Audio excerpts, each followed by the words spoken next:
우리 생활의 전에 너무 어려웠고 감사하고요. 저도 막 부르고 싶은데 큰 소리로 못 불러서 같이 한번 불러보십시오. 팔짱.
거룩하게 우리 힘차게 주님을 찬양하는 기분 좋으시죠? 네. 우리도 힘나고 하나님께서도 기뻐하실 것 같습니다. 찬양을 하는 내내 제 마음속에서는 이 테너의 이 음률을 따라서 크게 찬양하고 싶은데 능력이 부족해가지고 상상만 하고 말았습니다. 우리 순간에 참 수고 많으신데요.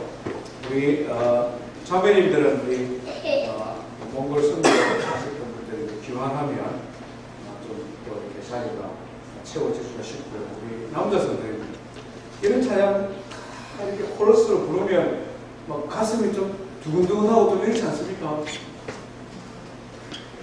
그죠?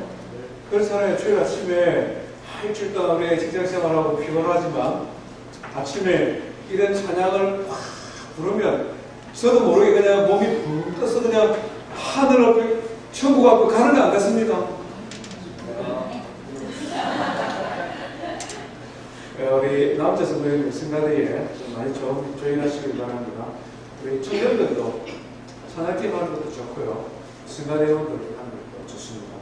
우리가 다 그렇게 신학생활을 했지 않습니까? 유스그룹 때부터 본승가대, 한국에서는 본승가대는 거죠. 본승가대 11시 예배에 승가대원 유스그룹 때부터 본승가대 했지 않습니까? 그래도 이래봐도 제가 본승가대 경력이 상당히 오래됩니다. 예, 찬양하는데 참 힘썼으면 좋겠습니다. 오늘 귀한 찬양 너무 감사합니다. 오늘 우리 주시는 하나님의 말씀은요, 마가복음 3장입니다. 마가복음 3장 13절부터 19절 말씀입니다. 우리 한 절씩 교독하기를 원합니다. 신약성경 57페이지 마가복음 3장 13절에서 19절 교독합니다. 또 산에 오르사 자기가 원하는 자들을 부르시니 나온지라.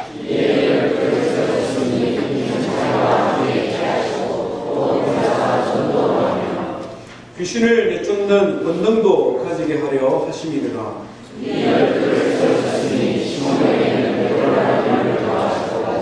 또 세베대의 아들 야고보와 야고보의 형제 요한이니 이 둘에게는 보아느게 곧 우리의 아들이란 이름을 더하셨으며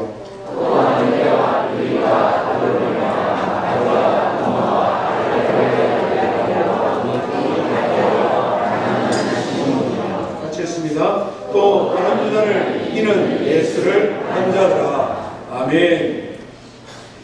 성경의 주로 오신 예수 그리스도 마가복음을 계속 묵상하는 가운데 있습니다. 오늘이 벌써 10번째인데요. 우리가 예수님에 대하여 계속 묵상하면서 말씀을 나누면서 예수님은 어떤 분이신가 하는 것에 대한 예수님의 캐릭터, 예수님의 퍼스널리티, 이게 좀 머리에 생기기 시작했습니까? 예수님은 우리를 섬기기 위해서 오신 분이시다. 하나님의 말씀으로 섬기시고 질병으로 대표되어지는 약한 자들, 상처 입은 영혼들을 치유하시는, 힐링하시는 분이시다. 뿐만 아니라 예수님은 지금도 우리를 위하여 기도하고 계십니다. 예수님은 어떤 이런 캐릭터를 가진 분이실까? 그것은 신앙생활하는 우리 각 사람에 따라 조금 다른 것 같습니다. 어떤 사람은 예수님을 말씀을 늘 가르치시는 분이시니까 선생님에 대한 선생님의 캐릭터를 가진 분이 있습니다. 또 예수님은 어떻습니까? 병자들을 고치시는 분이시지 않습니까? 그러다 보니 아주 이렇게 유능하고 인자롭고 그리고 사람들의 아픔을 잘 고치시는 그런 치료하는 의사의 모습. 어떤 분은 예수님께서 바리새인과 서기관들을 향하여 독사의 자식들아 책망하시니까 화난 얼굴을 생각할 때도 있습니다. 예수님은 어떤 분이실까? 오늘 우리가 본 본문에는 새로운 예수님의 캐릭터를 보게 됩니다. 우리 그림 한번 띄워주실까요? 예수님은 어떤 분이십니까? 네, 웃으시는 분이십니다. 예수님의 성화 이런 거 찾아보니까 저런 그림이 있어요. 성화로기보다는 좀 코믹한 그림 같은데 아마 주일학교 선생님이 그리지 아니었을까? 웃기시는 예수님, 웃으시는 예수님. 웃긴다 하니까 좀 이상하고요. 웃으시는 예수님. 또 다른 그림 하나 보여주시겠습니까? 예, 저거는 조금 더 웃으시는 모습이 뭔가 의미 있는 웃음 같은 그런 성화지 않습니까? 보면은 성화에 가장 많은 그림 중에 하나입니다. 저희 집에 들어가면 저걸 하나 붙여놨습니다. 큼지막한 거 있었습니다. 웃는 최고사, 너도 예수님 닮아 많이 웃어라 이러면서 보면서 웃으시는 예수님. 이것은 그냥 단지 지어낸 생각은 아닌 것 같습니다. 왜냐하면 오늘 우리가 읽은 성경에 보니까 예수님께서 좀 웃기십니다. 진짜로. 왜냐니까 제자들의 별명을 지어주고 있거든요. 시몬에게는 베드로라는 별명을 지어주시고 요한의 형제 야고보와 요한에게는 보아느게 우리의 아들 Son of Thunder라는 별명을 지어주었습니다. 보통 우리가 학교 다닐 때에 선생님이 학생들에게 별명을 짓습니까? 학생들이 선생님의 별명을 짓습니까? 그렇죠? 선생님이 학생들 별명 거의 안 지어주거든요. 학생들이 선생님 별명을 짓는단 말입니다. 그런데 예수님은 보니까 선생님이 제자들의 별명을 지어주고 있습니다. 그것은 좀 일반적이지 않잖아요. 아마 예수님께서 제자들을 자세히 살피시고 관찰하시고 그러면서 그들이 가지고 있는 어떤 신체적인 특징이든 개인적 인격적인 특징이든 무엇이든지 보면서 제자들의 별명을 지어준 것 같습니다. 시몬은 뭐냐면 자갈돌 이런 거거든요. 자갈돌. 그런데 베드로 이 말은 반석이거든요. 베드로는 반석이라는 느낌보다는 자갈돌이라는 느낌이 강한 것이 사실인 것 같습니다. 성질도 급하죠. 책임지지 못할 말을 불쑥불쑥 내뱉습니다. 그런데 예수님께서는 베드로를 반석이라는 이름을 별명을 지어주셨습니다. 그런데 나중에 베드로는 실제로 어떻습니까? 반석의 역할을 하죠.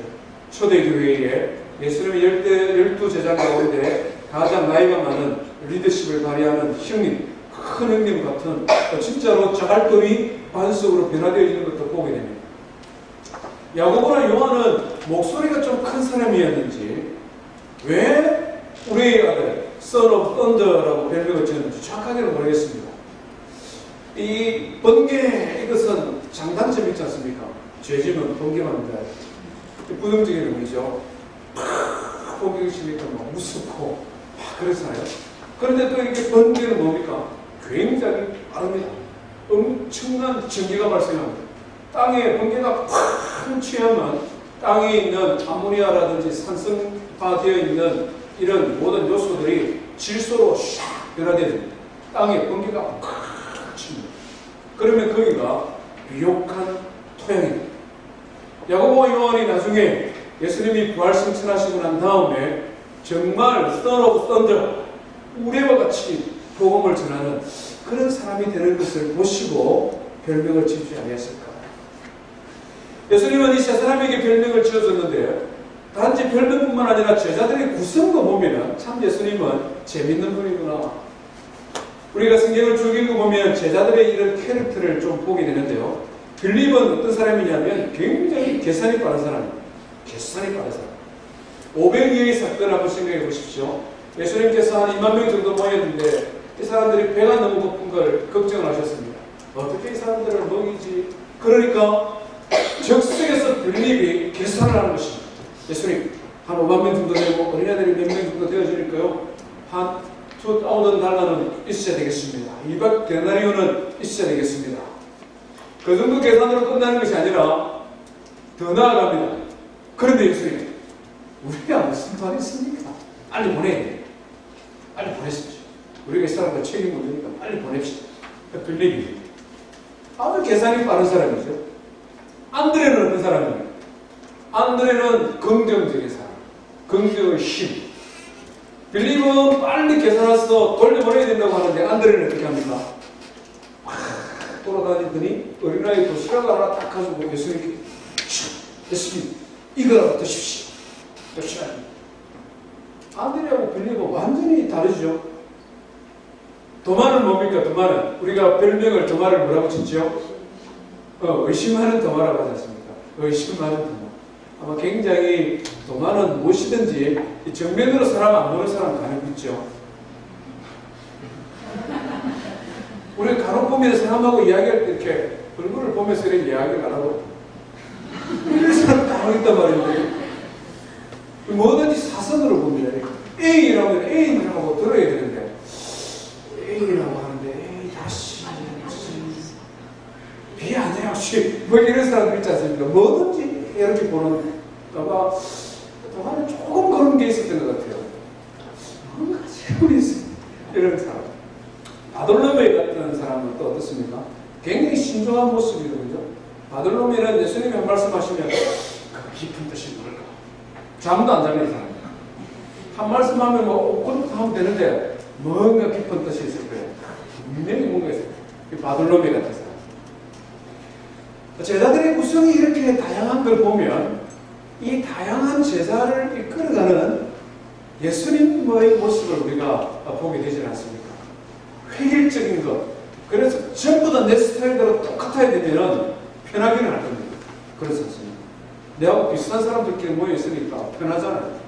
한마디 하면 A 하면 다 A인 줄 알아요. 그런데 예수님 제자들을 보니까 A라는 어떤 사람은 A-라고 하고 B라고 하고 다양한 사람이 있으니까 예수님도 다양한 이런 어떤 포용력이 있는 분이 아니십니다. 그래서 예수님은 웃기기도 하시고 잘 웃으신다고 생각 한번 해봤습니다. 오늘 우리가 읽은 본문에는 예수님께서 제자들을 세우는 장면을 기록을 하고 있습니다. 예수님 주변에 많은 사람들이 있었는데, 무수히 많은 사람들이 있었는데, 예수님께서는 12명을 제자로 부르셨습니다. 왜 예수님께서는 그 많은 사람들 중에 12명을 제자로 세웠을까? 그냥 한 120명이나 아니면 한 5,000명 정도 되는 University of Galilee, 아니면 조금만 단과대학이나 아니면 University National, Jerusalem National University 이렇게 한 2만 명 정도 모이는 종합대학을 만드시면 더 좋았을 텐데 왜 12명을 제자로 뽑으셨을까? 뽑을 때에 어떤 원리를 가지고 뽑으셨을까? 더 나아가서 오늘 우리는 예수님께서 12제자를 세우신 이 말씀을 통해 어떻게 예수 그리스도의 제자가 될 수 있을까? 이런 것들을 함께 생각해 보기를 원합니다.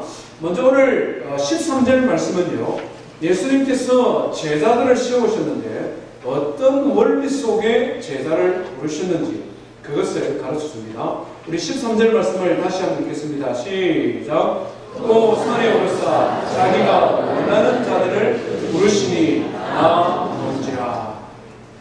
예수님의 제자 선택의 원리는 무엇입니까? 원하는 자. 예수님이 원하는 자. 원하는 자 이렇게 표현하면 아주 좀 이상한 표현입니다만 우리가 잘 아는 그냥 익숙한 표현을 하면 예수님이 원하는 자를 제자로 세웠다는 말은 다른 말로 하면 뭡니까? 예수님 마음대로. 예수님 마음대로 제자를 세웠다. 이게 좀 좋은 의미 같기도 하고 좀 안 좋은 의미 같기도 하고 그렇지 않습니까? 선생님이시니까 자기 마음대로 할 수 있겠지 이런 생각하기도 하고 예수님 마음에 드는 사람만 뽑으면 예수님도 사람을 차별하시는 거 아니에요? 이런 생각이 듭니다.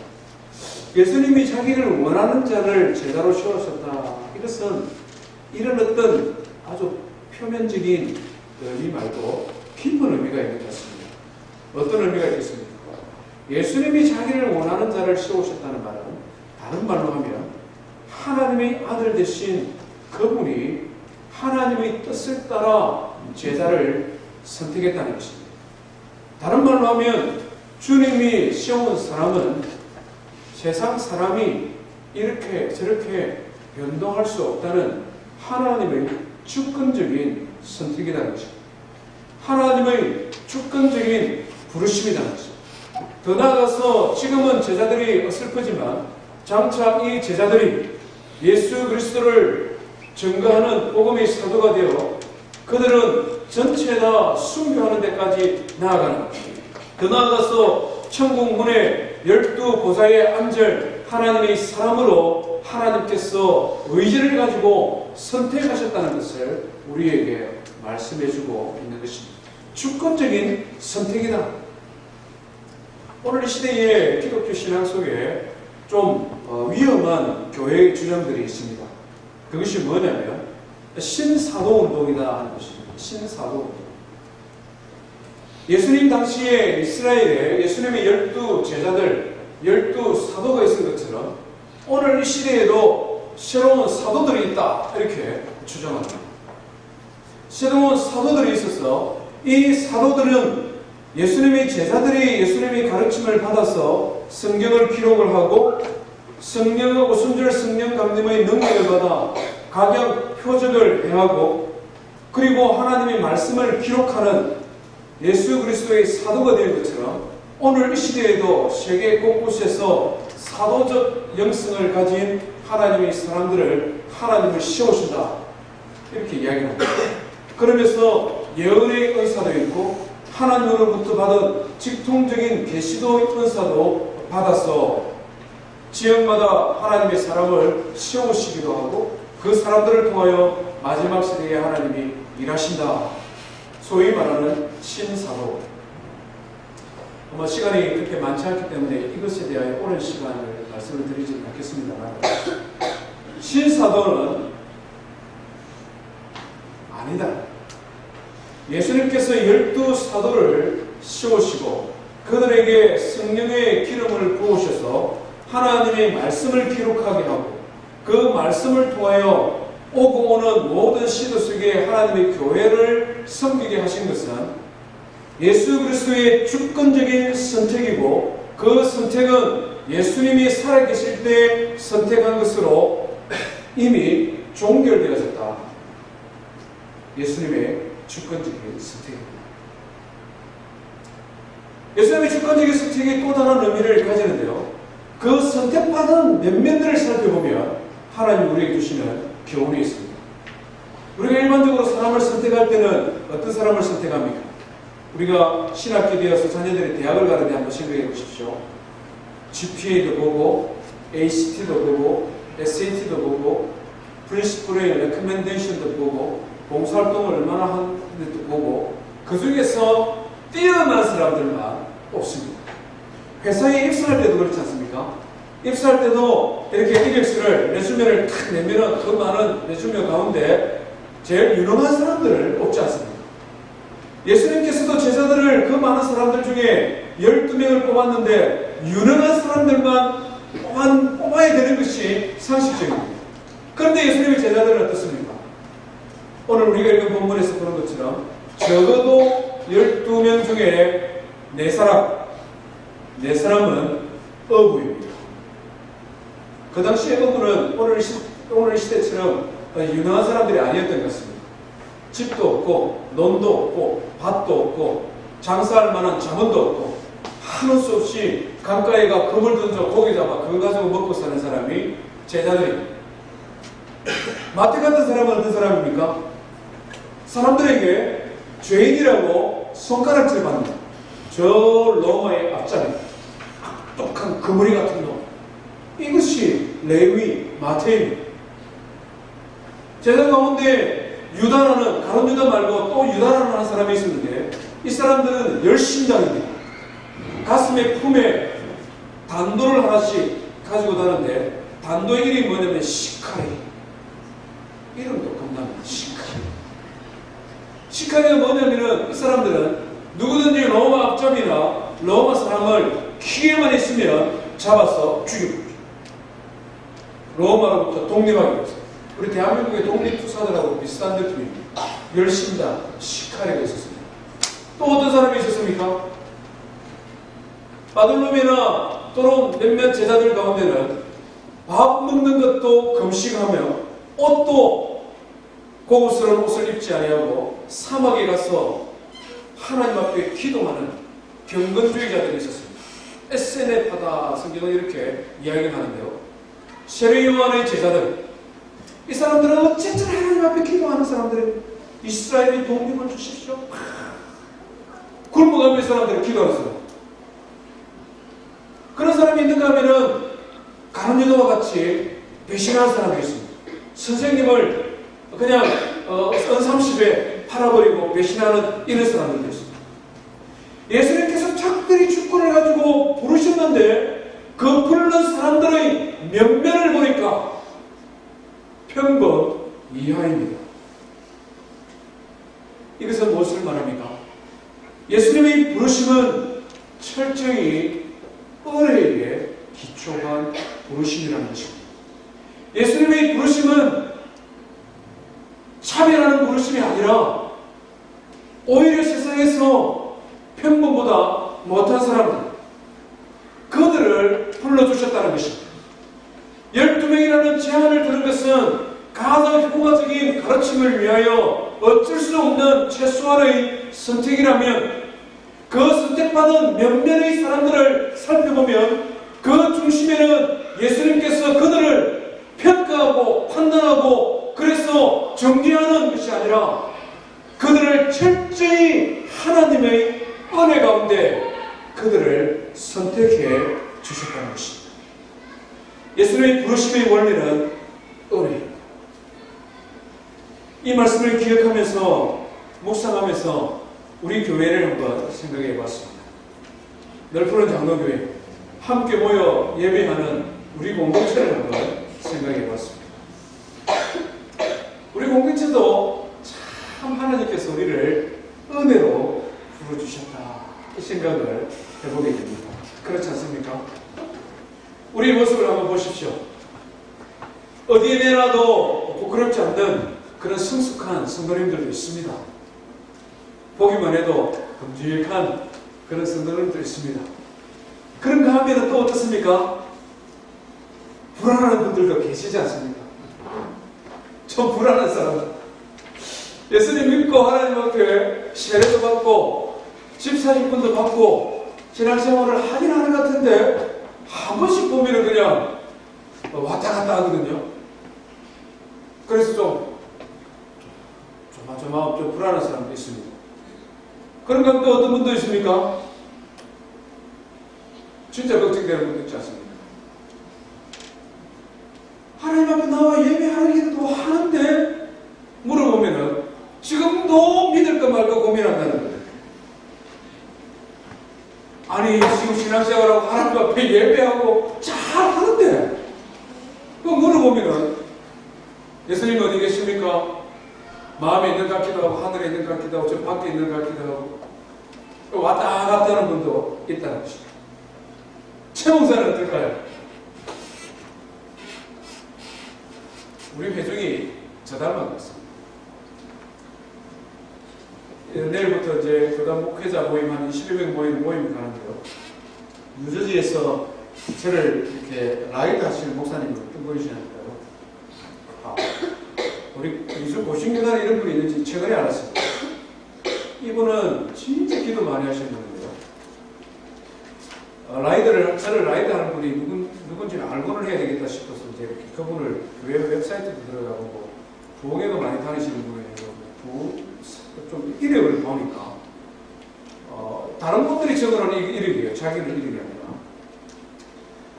40일 금식 기도를 한 번 하시고 한 3년마다 21일 금식 기도를 하신대요. 깊은 영성으로 들어가기 위해 21일 금식은 한 3년마다 합니다. 성경을 보니까 구약성경은 한 400도 가고 신약성경은 몇 도 했는지를 모르겠대요. 안 놀랍니까?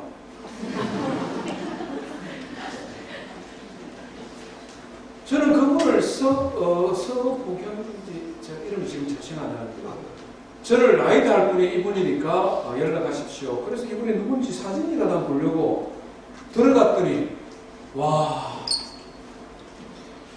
제가 어젯밤에 제 아내하고 이야기하면서 참 최목사 목회하는 분 진짜 하나님 분 어떻게 58살 되시는데 구약 성경을 400독을 하고 한 21일 금식은 그냥 깊은 영성 들어가기 위해서 그냥 심심하면 한 번씩 하는 거예요. 그에 비하면 최목사는 그런 사람은 목사님 조금 진짜 안 치시고요. 가면 이번에 가면 꼭 확인하고 싶어요. 진짜 안 치시고 하는 전체 은혜입니다. 내가 이렇게 목회하는 것도 전체 은혜예요. 우리 교회에 함께 신앙생활을 우리 성도님들을 바라보면서 하나님의 전적인 은혜로 우리를 불러주신다. 우리가 예수 믿고 구원받는 것 하나님의 전적인 은혜일 뿐만 아니라 예수 그리스도의 제자로 살아가는 것도 전적인 하나님의 은혜임을 믿으시기를 바랍니다. 우리는 어떤 생각을 가지고 살아갑니까? 구원받는 것은 하나님의 은혜인데 제자는 좀 특별해야 된다고 생각합니다. 제자는 좀 달라야 된다. 처음부터. 제자는 처음부터 달라야 된다. 그래서 예수님 우리 제자 훈련 합시다 이러면 목사님 저를 아직 잘 몰라서 그렇습니다. 저는 제자 훈련 받을 잘 모르는 사람입니다. 내가 제자 훈련 받는다면 세상 사람들이 욕합니다. 왜? 제자는 좀 달라야 된다는 생각이 우리 가운데 있기 때문에 그렇습니다. 그런데 오늘 성경을 보십시오. 예수님께서 불러주신 제자들의 모습을 한번 보십시오. 그들 역시 자격 없는 사람들입니다. 그들 역시 저보다도 못한 사람 같아요. 그들 보니까 우리 교회 회중들이 훨씬 더 낫습니다. 그런데 예수님께서 그들을 제자로 불러주셨다는 것입니다. 마음이 좀 가벼워지지 않습니까? 사랑하는 성도 여러분, 예수 그리스도께서 우리를 은혜로 구원해 주실 뿐만 아니라 우리를 예수 그리스도의 제자로 불러주셨음을 믿으시기를 바랍니다. 우리는 이 부르심에 대한 상처들을 가지고 살아가는 사람입니다. 우리는 어린 때부터 이 부름받는 일에 탈락한 경험들이 있습니다. 그렇지 않습니까? 한번 생각해 보십시오. 엘레멘터리 다닐 때 반장 선거에서 탈락한, 괜찮다고 했지만은 속이 쓰렸던 그런 기억도 있지 않습니까? 뭐 합창단 단원 되고 싶어서 오디션 받았는데 합창단 단원은 노래만 잘하면 되는 줄 알았는데 너 아버지 뭐하노? 너무 잘하는데요. 그래? 어느 날 떨어졌어요. 이 탈락의 아픔입니다. 대학에서 탈락한 아픔도 우리 가지고 있는 사람들도 많이 있지 않습니까? 직장 선택도 마찬가지고 배우자로 사람을 만나다가 또 실패한 그런 경험. 선택받지 못했다. 이것은 참 상처가 되는 것입니다. 무엇이든지 선택받지 못했다. 그러면 쓸모없는 존재인가? 무능한 존재인가? 이런 생각을 우리가 먼저 하게 됩니다. 그런데 예수님께서는 은혜로 우리를 부르셨기 때문에 탈락의 염려가 없다는 것입니다. 은혜로 우리를 불러주셨기 때문에 처음부터 자격 없는 우리를 알고 불러주셨기 때문에 실패할 확률이 없다는 것입니다. 우리를 은혜로 불러주신 그 부르심에 아멘으로 하답하기를 주의 이름으로 축원드립니다. 예수님은 우리를 은혜로 불러주셨을 뿐만 아니라 축복으로 우리를 불러주셨습니다. 한번 생각해 보십시오. 영어는 이것을 예수님께서 자기 원하는 자들을 부르셨다는 것을 Jesus called to him 이렇게 번역을 하고 있습니다. Jesus, 예수님께서 12를 포인트하고 그들을 call to him, 그에게로 부르셨다. 예수님께서 제자들을 12명을 그에게로 부르셨다. 이 말씀은 큰 의미가 있습니다. 누가 우리를 부르느냐에 따라 우리의 소속이 달라집니다. 우리 쉽게 말씀을 드리기 위해 예를 하나 드리겠습니다. 우리 지금 미국에서 한국 스포츠 선수들 중에 정말 탁월하게 잘하는 선수 하나 있죠. 누굽니까? 유현진이죠. 사실 저는 이 야구보다는 이 풋볼에 좀 관심이 있어서 야구 선수를 잘 모릅니다. 그런데 이 유현진이는 다릅니다. 괴물 같아요. 코리안 리그에서 뛰다가 메이저리그로 바로 온 사람이 지금까지 아무도 없습니다. 우리가 잘 아는 박찬호, 추신수 이런 사람들 한국에서 다 쟁쟁하지만 어디로 왔습니까? 마이너리그로 갔거든요. 마이너리그로 가서 추신수 같은 경우는 최소한 4년, 박찬호 3년 거기서 참 무시하고 훈련하고 그래서 메이저리그로 뽑습니다. 뽑다가도 어떻게 합니까? 조금 하다가 잘못하면 또 어떻게 합니까? 마이너리그로 또 보내고. 그런데 이 유현진이는 처음부터 그냥 메이저리그로 갔습니다. 메이저리그를 야구 선수가 어디 쉽습니까? 완전히 별 중에 별들 아닙니까? 그런데 지금 몇 승 했죠? 잘 모르시죠? 저도 이번에 알았습니다. 12승 했어요. 12승. 신인왕 후보 1순위. 더 나아가서 메이저리그 선수 중에 투수에게 주는 최고의 영예 사이언스 후보. 2006년부터 2012년까지 이 유현진 선수는 한국의 하나 이글스 멤버였습니다. 그런데 LA 다저스에서 2012년 11월에 그를 불렀습니다. Call to him. 그를 불렀을 때 그는 어디로 갑니까? LA 다저스 팀에 소속이 되는 거죠. 코리안 리그에 소속으로 있는 거하고 메이저리그에 소속으로 있는 거하고 차원이 다릅니다. 한국 선수들은 아무리 멀어도 그냥 대버스 큰 거 타고 이동하면 4시간이면 갑니다. 그런데 LA에서 아틀란타 와서 운동하려고 하면, 시합하려고 하면 몇 시간 걸립니까? 2박 3일 걸려요. 그러니까 메이저리그 선수들은 뭘 삽니까? 구단에서 비행기를 삽니다. 전용기를 사기도 하고 전용기를 렌트하기도 합니다. 메이저리그 선수들 되면은 전용기 타고 다녀요. 그들이 먹는 음식은 박찬호가 예전에 어떻게 했습니까? 햄버거 좋아한다고 햄버거 먹으니까 그 다음에 트레이너가 미스터 바! It's junk food. 당신은 메이저리그 선수인데 지금 이거 먹으면 안 돼. 먹는 것도 달라져. 라커룸은 어떤 소리입니까? 안 가봤는지 모르겠는데 사진 찍어 보니까 봤어요. 메이저리그 선수들 라커룸은 특급 호텔, 마이너리그 선수들은 3스타, 저 트리플은 저 지방의 고속버스 여행 터미널 그런 비슷해요. 소속이 달라지니까 대우가 달라져요. 시몬은, 야고보는, 요한은 예수님이 부르기 전에 그들의 소속은 뭡니까? 어부. 야고보 많은 사람입니까? 이러면 갈릴리 어부. 시몬 많은 사람입니까? 갈릴리 어부. 그런데 예수님께서 그들을 부르시고 난 다음에 사람들이 물어봅니다. 베드로 많은 사람입니까? 예수님의 제자.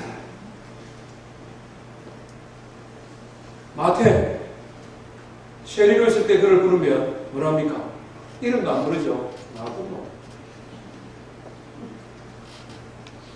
예수님께서 그들을 부르시고 난 다음에는 레위 뭐 하는 사람입니까?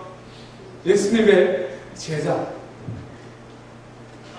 예수님께서 그들을 제자로 불러주셨을 때에 그 부름은 축복의 부름이라는 것입니다.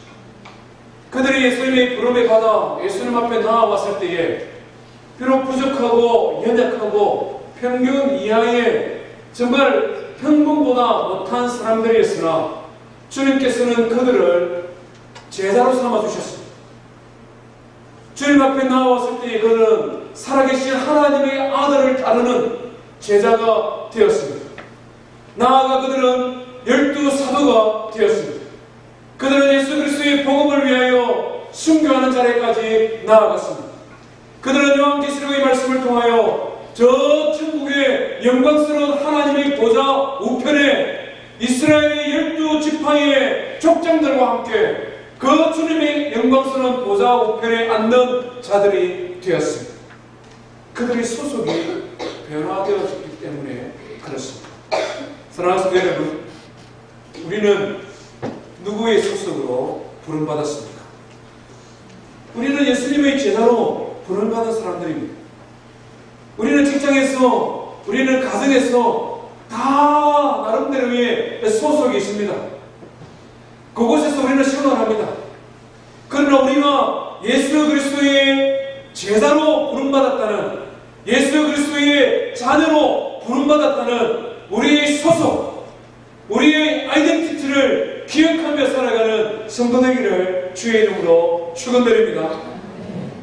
부족하고 연약하고 자격 없는 그들이지만 오늘 우리가 읽은 성경에 보니까 자기가 원하는 자들을 부르시니 나아온지라 주님 앞에 나아왔을 때에 그들은 예수 그리스도의 제자가 되었습니다. 제가 우리 모든 성도님들이 예수 그리스도의 부르심에 아멘으로 화답하기를 주의 이름으로 축원드립니다.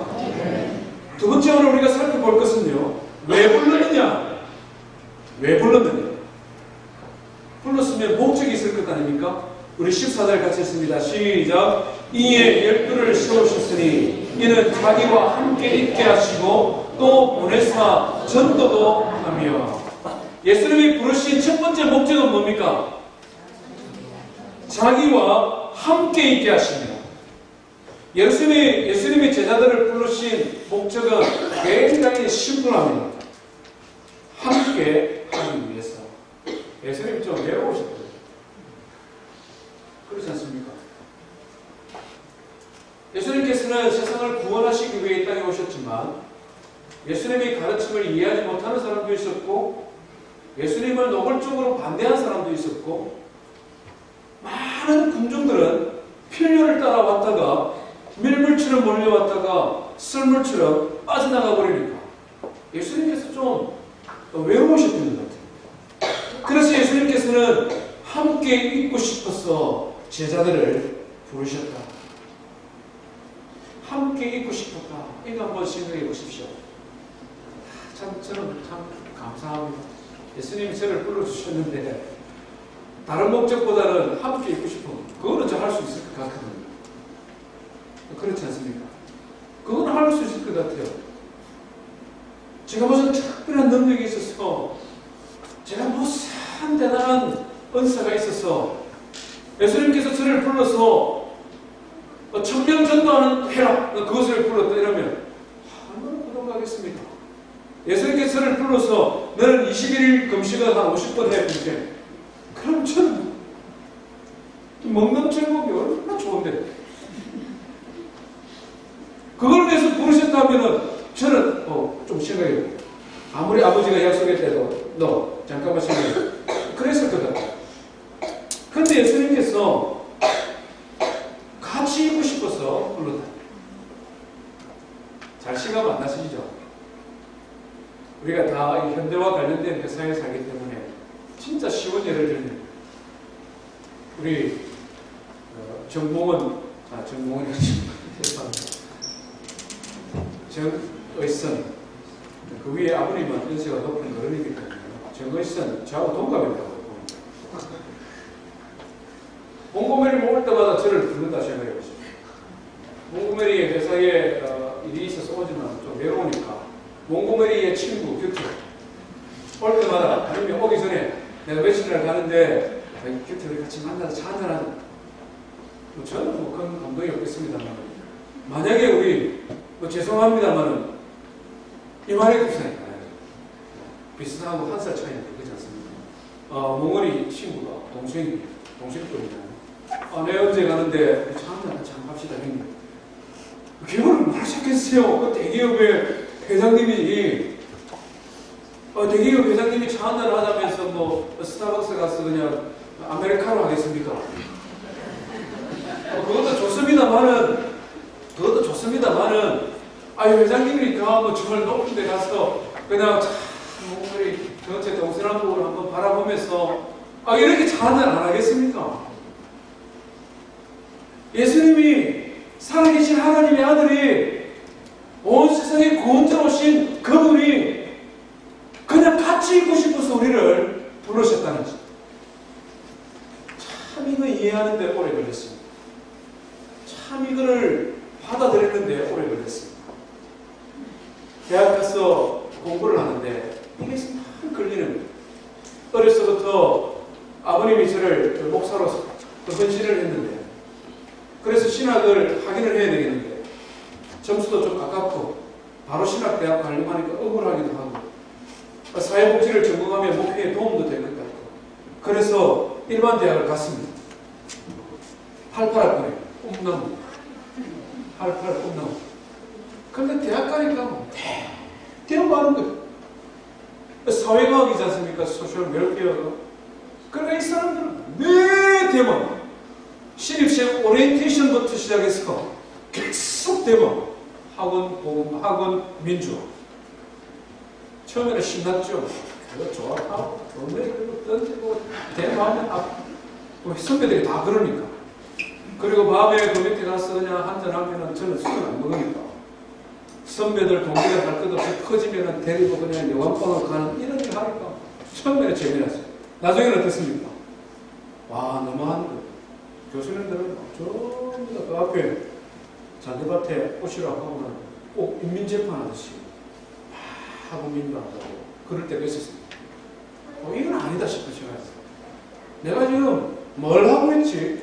이런 생각도 들었어요. 고민을 하다가 방황을 좀 하다가 교수님을 찾아갔습니다. 지금 수영로교회, 부산 수영로교회 장로님이신데요. 저희 교회, 저희 지도 교수님, 교수님을 찾아갔습니다. 아버지가 서운하셨고 그냥 비전을 가지고 사회복지를 받고 생각을 하고는 그런데 지금 제가 너무 양심같이 예수 믿는 내가 뭐 알고 있는지 모르겠다. 학교를 그만둬야 되겠다. 그래서 그냥 이곳은 아닌 것 같다. 신학교에 가서 전도사 하면서 주일학교 학생들 가르치고 신학교 가야 되겠다. 그러니까 교수님이 들으시더니 한 사람을 소개해줘요. 사회복지학을 전공을 하고 미국의 박사과정에 있는 교수님의 친구분을 소개하면서 나하고 똑같이 사회복지를 전공을 하고 신학을 지금 전공하는 그런 박사과정에 있는 친구가 있으니까, 목사가 있으니까 거기 한번 상담을 해요. 그리고는 주소를 줬어요. 그리고는 그 목사님에게 구구절절 사연을 담아서 저의 마음을 담아 편지를 적었습니다. 편지를 좀 보내니까 그 교수님이 이렇게 저에게 답변이 왔습니다. 답변이 왔는데 그 답변의 내용이 뭐냐면 마가복음 3장 오늘 우리가 읽은 이 본문입니다. 지금도 이 편지를 잘 보관을 하고 있는데요. 그 교수님이 편지 내용이 뭐냐면 규태행제는 자꾸 뭘 한다는 것 가지고 고민을 하는 것 같은데 예수님께서 제자를 부르신 첫 번째 목적이 뭔지를 생각해 봐요. 왜 대학을 공부를 그만두고 신학교 가서 주일학교 전도사하고 교회 섬기고 일하는 것만 생각합니다. 주님께서 우리를 부르신 첫 번째 목적은 함께 있고자 하는 것이다. 그것은 어디든지 할 수 있고 그것이 먼저 되어야 된다.